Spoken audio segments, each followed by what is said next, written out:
Buenas tardes, buenas noches, buenos días, depende cuándo vean esto. Primeramente me quiero presentar. Mi nombre es Flavio César Cimental García, estudiante de la Universidad Politécnica de Durango en la carrera de Manufactura Avanzada, primer cuatrimestre. Este trabajo está hecho para la materia de Comunicación y Habilidades Digitales impartida por el maestro Ricardo Arteaga. Este trabajo constituirá en el torno convencional por parte de su historia, tipos, partes y funcionamientos. Bueno, primeramente voy a una pequeña introducción. El torno convencional es una de las máquinas herramientas más importantes y antiguas dentro del ámbito del mecanizado y la manufactura. Su función principal es transformar piezas de material, generalmente metálico o plástico, a veces de madera, mediante operaciones de corte que permiten obtener formas cilíndricas, cónicas, esféricas o hasta roscadas. Aunque en la actualidad existen tornos CNC altamente automatizados, el torno convencional sigue siendo fundamental en talleres, centros educativos, laboratorios y pequeñas industrias debido a su versatilidad, costo accesible y capacidad de enseñar los principios básicos del maquinado. En este escrito se abordará la historia del torno, sus tipos más relevantes, sus partes esenciales y el funcionamiento básico, con el fin de brindar una visión completa de esta herramienta clave en la ingeniería y la manufactura.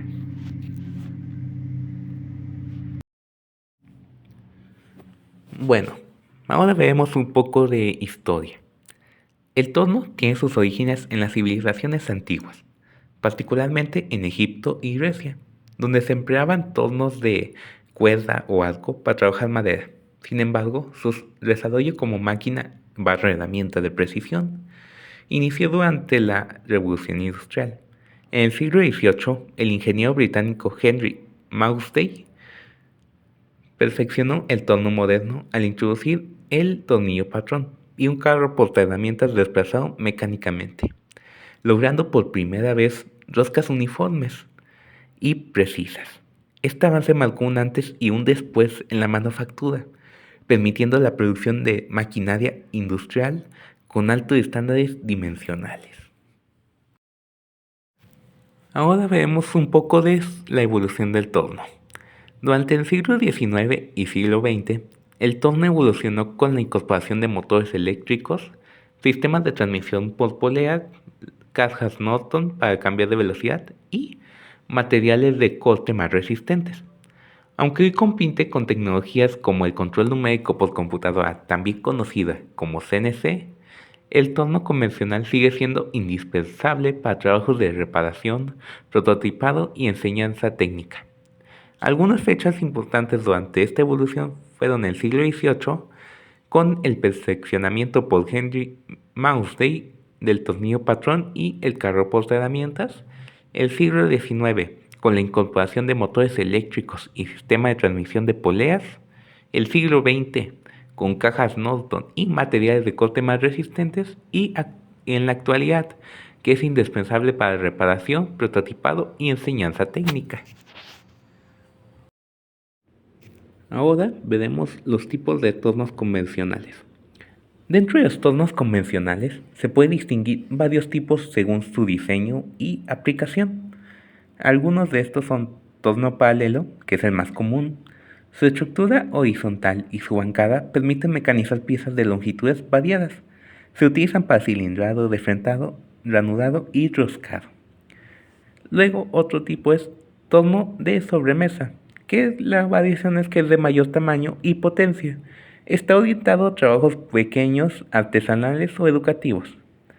También existe el torno vertical o de torre, con el plato en posición vertical. Se utiliza para piezas que son muy grandes y pesadas que no se pueden montar horizontalmente.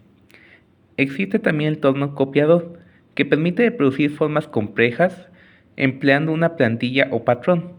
Aunque parcialmente automatizado, sigue siendo considerado convencional. Hay otro que es el torno de Volver, ideal para producción en serie.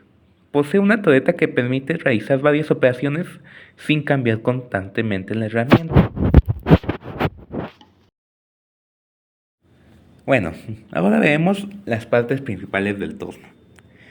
El torno convencional está compuesto por diversos elementos esenciales para su funcionamiento. Uno de estos es la bancada, que es la estructura base del torno. Aporta rigidez y precisión. Sobre ella se desplazan el carro y el contrapunto.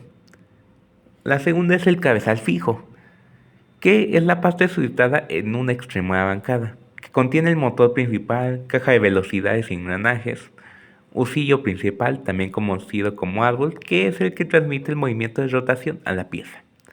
La tercera parte es el plato o mandril, que es el encargado de sujetar la pieza.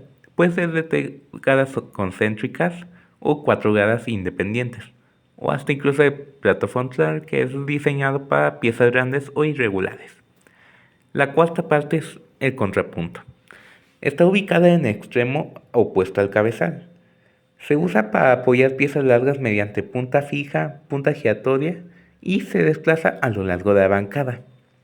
El quinto punto es el carro, que es el conjunto que sostiene el portaherramientas y se desplaza en distintas direcciones.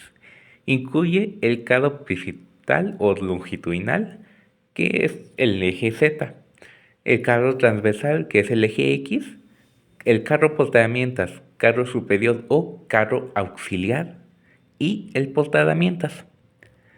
El sexto punto es el husillo de avance y barra de avances, que son los encargados de transmitir el movimiento al carro para roscado y avances automáticos.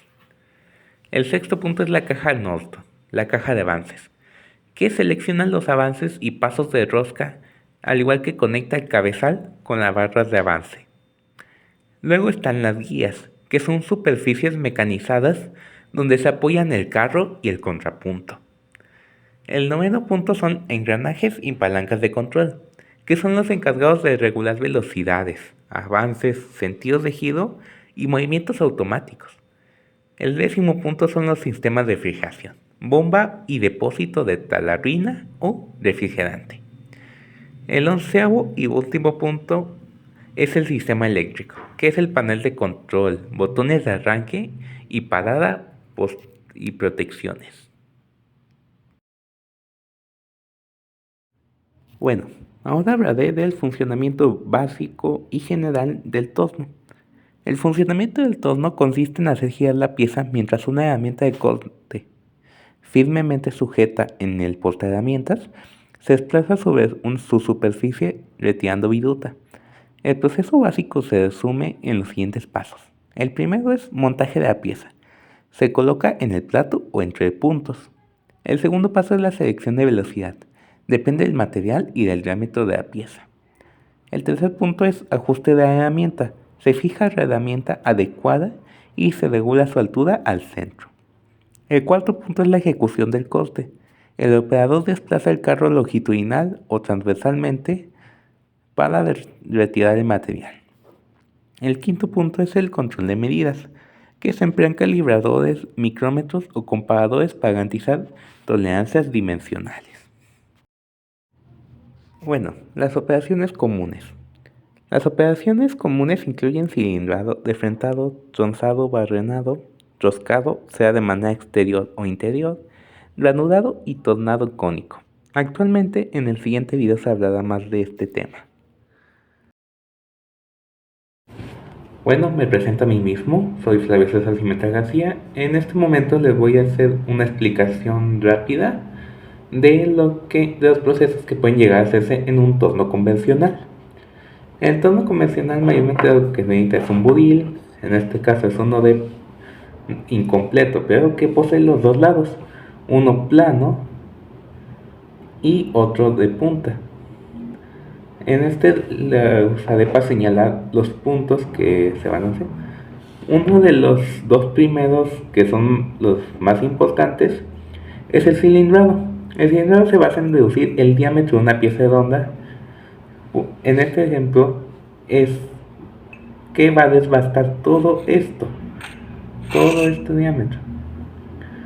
lo va a hacer que el diámetro se haga más chico y va a quedar redondeado. El diámetro va a ser igual. Otro ejemplo, uno de los más utilizados, es el cadeado. Aquí también tiene una parte de cilindrado.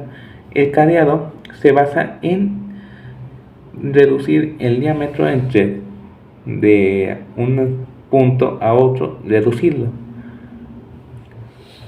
Luego está el cónico. El cónico, al igual en esta pieza, aquí está incompleto, pero el cónico normal acaba hasta en forma de punta.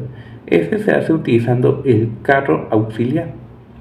En cierto ángulo va a desbastar y va a ir bajando hasta que llega hasta la punta. Aquí está incompleto.